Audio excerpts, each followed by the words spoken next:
ఇక రెండు తెలుగు రాష్ట్రాల్లో ఈరోజు మార్నింగ్ 8 గంటల నుంచి ఎమ్మెల్సీ ఎన్నికల ఓట్ల లెక్కింపు ప్రక్రియ సాగుతుంది.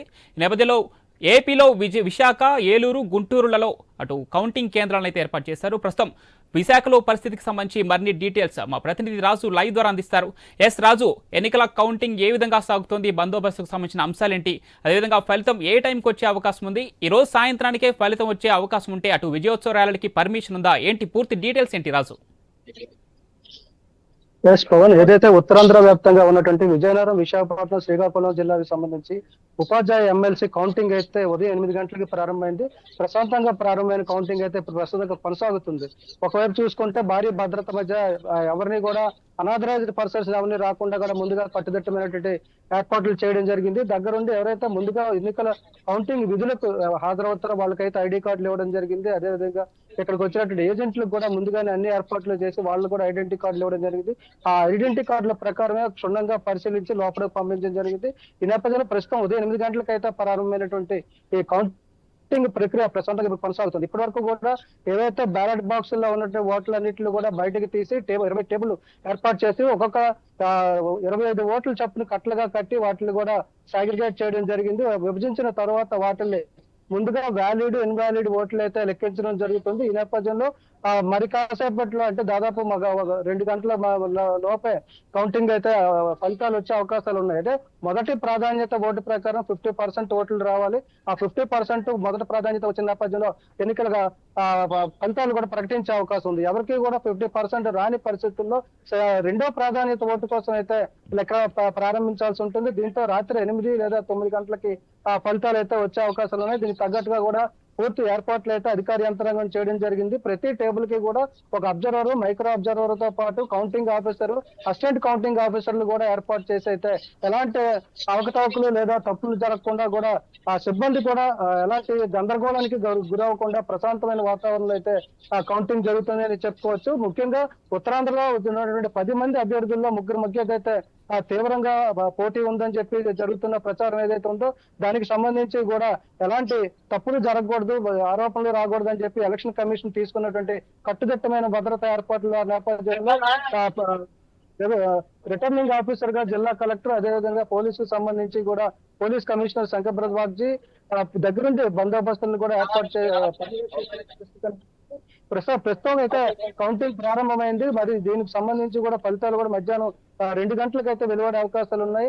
మొదటి ప్రాధాన్యత ఓటు ప్రకారం ఎవరికి ఎన్ని % ఓట్లు వచ్చాయనేది అయితే 2 గంటల తర్వాత తెలిసే అవకాశం ఉన్న నేపథ్యంలో అందరూ కూడా ఒక ఉత్కంఠ భరితమైనటువంటి వాతావరణమే కొనసాగుతుందని చెప్పుకోవచ్చు. మరోవైపు ఎవరైనా అంటే ఫలితాలు వెలువడిన తర్వాత ఎలాంటి ర్యాలీలు కానీ విజయోత్సవాలు కానీ చేయకుండా పూర్తిగా బిఎన్ఎస్ చట్టం 163 అమలు చేస్తున్నారు.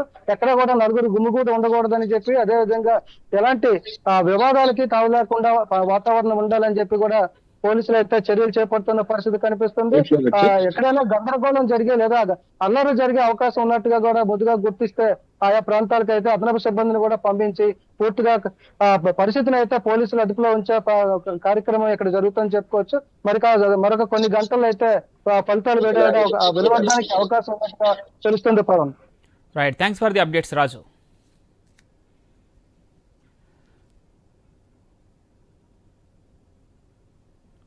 ఇక ఈరోజు ఉదయం 8 గంటల నుంచి 2 తెలుగు రాష్ట్రాల్లో ఎమ్మెల్సీ ఎన్నికల ఓట్ల లెక్కింపు ప్రక్రియ అయితే కొనసాగుతుంది. ఈ నేపథ్యంలో పటిష్ట బందోబస్తు మధ్య అటు లెక్కింపు ప్రక్రియ సాగుతుంది. ఇక వైజాగ్లో పరిస్థితిని ప్రస్తుతం రాజు వివరించారు. ఇక గుంటూరు, ఏలూరులో కూడా కేంద్రాలను ఏర్పాటు చేస్తారు. ప్రస్తుతం గుంటూరులో తాజా అప్డేట్స్ మా ప్రతినిధి నాగేశ్వరరావు అందిస్తారు.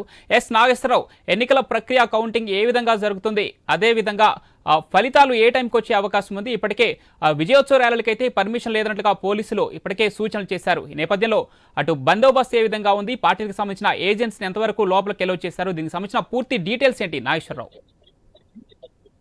ఏదైతే కృష్ణా, గుంటూరు జిల్లాలో పట్టభద్రుల ఎమ్మెల్సీ ఓటింగ్ ప్రక్రియ అయితే కొనసాగుతుంది. అయితే ఓటింగ్ కి సంబంధించి ఏదైతే ఉద్యోగులు వేసిన ఓట్లకు సంబంధించి కొన్ని 371 ఓట్లుగా పోలైనట్లుగా తెలుస్తుంది. ఆ 371 ఓట్లలో కూడా ఉద్యోగులు వేసిన ఓట్లు సరిగా వేయలేదని కొన్ని ఓట్లు అయితే, అంటే సపోజ్ 200 ఓట్లు చెల్లుబాటు అయ్యేటట్లు 170 ఓట్ల దాకా చెల్లుబాట్లు పట్టభద్రులకు సంబంధించి ఓట్లు చెల్లుబాటు కావన్నట్లుగా అయితే తెలుస్తుంది. ఇప్పటికి కూడా ఇంకా వాటిల్ని ఏదైతే ఓటర్ స్లిప్లను మాత్రమే కట్టలు కడుతున్న పరిస్థితి అయితే గుంటూరులో ఉంది. మొత్తంగా ఈ యొక్క ఇంకా లేటు అయ్యే అవకాశం ఉంది. ఎందుకంటే దీనికి సంబంధించి ఈ ఓట్ల లెక్కింపే పూర్తిగా అవ్వలేదు. అయితే ఏదైతే ఉద్యోగుల ఓట్లకు సంబంధించి వాటిల్లో తప్పులు తడకలతో వలన వాటిలన్నింటిలో కూడా కొన్ని పక్కన పెట్టిన పరిస్థితి అయితే ఉన్నట్లుగా కూడా తెలుస్తుంది. మొత్తంగా చెల్లుబాటు అయ్యే ఓట్లు వీటిలో 371 ఓట్లలో 200 ఓట్లు చెల్లుబాటు అయ్యే అవకాశాలు ఉన్నట్లుగా కూడా అధికారులు ఏదైతే పోలింగ్ బూత్ కి సంబంధించిన ఎలక్షన్ అధికారులు అయితే చెప్తున్న పరిస్థితి. దీనికి సంబంధించి మొత్తంగా ఈ కథమాది మొత్తం కూడా ఈ యొక్క ఓటింగ్